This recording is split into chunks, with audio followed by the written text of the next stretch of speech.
دا مسله چې کوم په هنګامي بنیادونو باندې حل شي. که پڼ ورته نه وته خلک څوک دروغ وایي نو پکار ده چې وباسي ورته دا مسله حل کړي. السلام علیکم ورحمت الله وبرکاتہ. قدرمن کتونکو دا وخت د کوزدر ګل آباد مین جی ټي روډ نه چې کوم سړک سپرونو ته او بیا چکدره بایپاس ته وته د دا ګوره پته نه لګي چې دا سویم ځل د زمانه اوس په خپل ير شو چې دا ځګې چې کوم در 1300 کالونو 100 ځله مونږ چې کوم دا تاسو ته خایو د هغې په نتیجه کې جوړیږي کچه خاوره پې چې کوم دی یا شګه پې اچولی کېږي او د هغې نه پس بیا چې سیلاب او اوبه راځي نو دا وړی کېږي او بیا بس یو د سیلابونو د اوبو او د متعلقه محکمو دا په خپل منځ کې یو میچ روان دی. اوس یو ځلې بیا چې کوم دی نو دا میچ بله ورځې شوی دی کم چې دی ابا سیلاب او خوړ راغلی دی او دا یې د ډېر وخت نه وړی دی خو بېګای چې کوم دی نو ځلې بیا تش کړی دی او د دغې وجې نه چې کوم تکلیف دی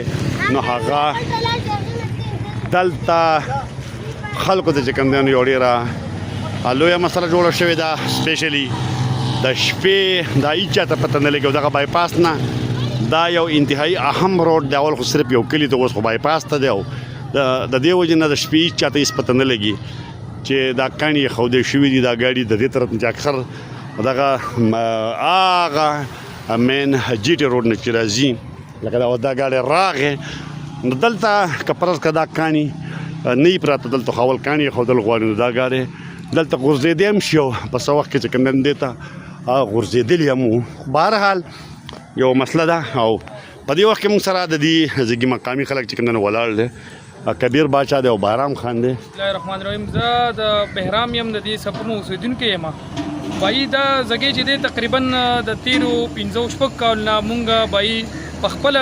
کم کلیوال چې دي څوک کاڼي راخلي څوک شګې راخلي مونږ یې ډک کړو واپس چې خوړ راوځي هغه ویسي خو اورو چې بایي دې ته پڼ منظور شوی دی او بایي د هغه پڼ پته نه لګي چې کوم ځای کې منظور شوی دی او د دې باندې خو د اوسه پورې ګاډي هم بند نن کې دا خپله مونږ دا شګه مګه واچوله نو تقریبا د ماسپښین نه پس پکې دا ګاډي سټارټ شوي دي خو د اوسه پورې ګاډي پې هم نه شوي دا د اسپڼ لینک دی کم چې دی بایپاس سره راوتی دی خو لکه هېڅوک د دې تپوس نه کوي په دې باندې ښه ګاډي ځي او خطرناک هم دی نو دا چې واړه نه دي باندې سکول ته ځي او د کلي کوم ټول دغه چې دی امن ربط دی په دې روډ باندې دی خو څوک یې دغه نه کوي بایي چې د دې پڼ منظور شوی دی او دا روډ یا پول وکړي یا دغه وکړي. کبیر باچا یم د سپرونو اوسېدونکی یم. دا روډ دی او کنډراتو منظر پیش کوي او چې تپوس وکړو موږ د حکومتي نمایندګان نه نو هغوی د خولې نه صرف دا یو الفاظ راوځي چې دې ته پڼ منظور شوی دی خو پته نه چې دا پڼ څومره منظور شوی د کوم ځای نه منظور شوی په کوم ځای کې پروت دی که په دې کې زمونږ مطابق څه منډه د هغوی په دې پڼ پسې یا پڼ به مونږ راوړو ځکه چې په اپنے مدد آپ په دې دا صحیح کولو باندې مونږ ستړي شو او اسرار صاحب ستاسو د ټیم مونږ شکریا ادا کوو چې څو درځنه ځله به تاسو دلته راغلي په دې باندې تاسو خپل تاسو د کوششونو د کیمرې په نظر سره دغه وشي خو اپنے مدد آپ یې څوک صحیح کړي یا زموږ کلیوال یا نور بل ځای کې څوک راشي او لکه مستقل حل دا نه دی نو زمونږ د حکومت چارواکو ته دا درخواست دی چې یو ځل دا صحیح کوي په صحیح معنو باندې دا مکمل دغه شي صحیح شي که نه وي دا زمونږ ای سی صاحب او ډي سی صاحب ته درخواست دی چې په دې باندې تاسو پور ایکشن والی چې دې ته پڼ منظور شي او دا په صحیح دغه باندې مرمت شي او جوړ کړی شي دا پل که نه وي مونږ به دلته دا کلي والا راوباسو دا علاقې والا هلته مونږ احتجاج هم کوو دی پڼ نه راځي په یو ځای بل ځای کې پڼډونه لګي نو په کار چې دلته هم پڼ ولګوي دلته دا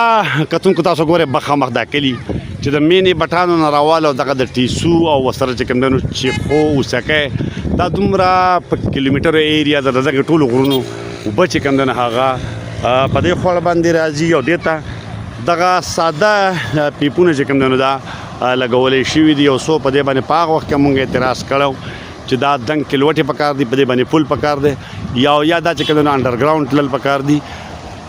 نو نن به دغه مسله نه وه د ټول نه غټه مسله چې کوم دی نو هغه د پیپونو جوړه کړې ده چې دا ورته ډېر کم یې ښودی شوي دي او خوړ زیات دی چې کله هم اوبه سیوا کېږي نو هغه په دې کې نشي تللی او په دې ځایونو باندې چې کوم دی نو راوړي او دا په دې ځایونو باندې چې کوم دی نو دا راوړي او دا وړي مستقل وړي نو پکار دا چې د دې مستقل بندوبست وشي او د دې ځای کې د ولس دا مسله چې کوم په هنګامي بنیادونو باندې حل شي. که پڼ ورته نه وته خلک څوک دروغ وایي نو پکار ده چې وباسي ورته دا مسله حل کړي.